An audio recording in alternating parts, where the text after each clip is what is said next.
പാറ്റോലിത്തോട് ശുചീകരിച്ചതോടെ തൊടിയൂരിൽ മഴക്കാലത്ത് തോട് കവിഞ്ഞുള്ള വെള്ളപ്പൊക്കത്തിന് പരിഹാരമാകുമെന്ന് പ്രതീക്ഷ. ചെളിയും പായലും മണ്ണും നിറഞ്ഞ് നീരൊഴുക്ക് തടസ്സപ്പെട്ട തോട് വൃത്തിയാക്കിയതോടെയാണ് വെള്ളപ്പൊക്കക്കെടുതിക്ക് പരിഹാരമായത്. തൊടിയൂർ ഗ്രാമപഞ്ചായത്ത് 22-ാം വാർഡിൽ തോട് പൂർണ്ണമായും ശുചീകരിച്ചു. തൊടിയൂർ ഗ്രാമപഞ്ചായത്ത് 22-ാം വാർഡിലാണ് പാറ്റോലിത്തോട് ശുചീകരിച്ചത്. ഇതോടെ തൊടിയൂരിൽ മഴക്കാലത്ത് തോട് കവിഞ്ഞുള്ള വെള്ളപ്പൊക്കത്തിന് പരിഹാരമാകുമെന്നാണ് പ്രതീക്ഷ.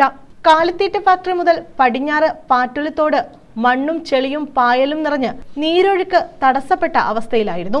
ഇതോടെ സമീപത്തെ വീടുകളിൽ വെള്ളം കയറുന്നതും പതിവായി. ഇതിനൊരു പരിഹാരമായാണ് 22-ാം വാർഡംഗം ബഷീർ എവർമാക്സ് മുൻകൈയെടുത്ത് JCB ഉപയോഗിച്ച് തോട് വൃത്തിയാക്കിയത്. തോട് അവസാനിക്കുന്ന നഗരസഭാ പരിധിയിലെ പാറ്റോലിത്തോട്ടിലെ സംഗമ സ്ഥലത്ത് മാലിന്യം കുമിഞ്ഞുകൂടിയതും നീരൊഴുക്ക് തടസ്സപ്പെടാൻ കാരണമായിരുന്നു.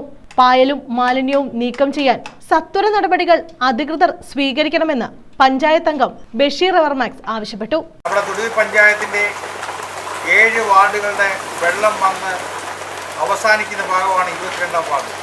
ആ 22-ാം വാർഡ് തോട്ടുവര കിഴക്കേശത്തുള്ള പ്രദേശം മൊത്തം വെള്ളത്തിൽ മുങ്ങുന്നതിൻ്റെ ഭാഗമായിട്ട് നമ്മുടെ കാലിത്തീറ്റ ഫാക്ടറിയുടെ മുമ്പിൽ നിന്നും ഇറ്റാച്ചി വാടകയ്ക്കെടുത്ത് അവിടെ തോട് വൃത്തിയാക്കിക്കൊണ്ടിരിക്കുകയാണ്. ഇത് 2-3 വർഷമായിട്ട് നമ്മൾ അനുഭവിക്കുന്ന വലിയ ഒരു വേദനയാണ്.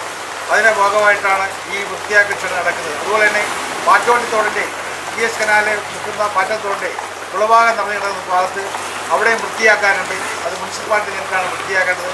അതും കൂടെ വൃത്തിയാകുന്നതോടെ വെള്ളത്തിൻ്റെ ഒഴുക്ക് നമുക്ക് നല്ലതുപോലെ ഒഴുകും. അത് ആ വെള്ളക്കെട്ട് നമുക്ക് ഒഴിവാക്കാൻ പറ്റും. News bureau, Karunagappally.